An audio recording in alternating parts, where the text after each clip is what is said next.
పెద్దపల్లి జిల్లా రామగుండం నియోజకవర్గం శ్రీ మార్కండేయ శివాలయ ఉత్సవ కమిటీ ఆధ్వర్యంలో నూతన యజ్ఞోపవీత హోమం సోమవారం రోజున మార్కండేయ కాలనీలోని మార్కండేయ శివాలయంలో రాఖీ పౌర్ణమి వేడుకను మరియు అభిషేకాలు యజ్ఞోపవీత జంజరాలు ధరించే కార్యక్రమం పద్మశాలి కుల బంధువులు అందరూ నూతన యజ్ఞోపవీతానాన్ని ధరించడం జరిగింది. ఆలయ ప్రధాన అర్చకులు శ్రీ రాఘవ ఆచార్యులు గారిచే నిర్వహించడం జరిగింది. నూలు పౌర్ణమి ప్రత్యేకతను వారు తెలియజేయడం జరిగిందని చెప్పారు. सोमोत्तर पूर्वाधे सोमाय स्वाहा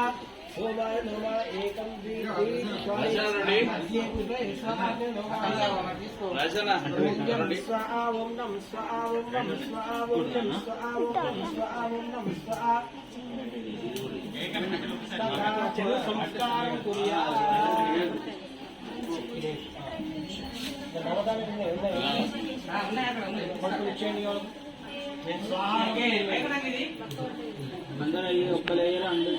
ఈ కార్యక్రమంలో పద్మశాలి సేవా సంఘం అధ్యక్షులు బండారి రాచమల్లు, ప్రధాన కార్యదర్శి బుర్ల దామోదర్, జిల్లా ఉపాధ్యక్షులు హనుమ రాచమల్లు, మాజీ అధ్యక్షులు వంగసు వీరస్వామి, కొండి లక్ష్మీపతి, ఉత్సవ కమిటీ గౌరవ అధ్యక్షులు గడ్డం జానకిరాముడు, ఉపాధ్యక్షులు తావటం రాజేశం, పద్మశాలి సేవా సంఘం ఉపాధ్యక్షులు కాసుగంటి నారాయణ, తుమ్మ కొమురయ్య, పూరంల కొమురయ్య, గోలి నాగేశ్వరరావు, దాసరి విష్ణు, చింతకింది వెంకటేష్, గడ్డం సత్యనారాయణ, యువజన సంఘం అధ్యక్షులు మాటేటి సతీష్, ప్రధాన కార్యదర్శి బుద్ధుల వేణు, అడిచెర్ల నంబయ్య, వడ్లకొండ విఠల్ ఇతరులు పాల్గొన్నారు.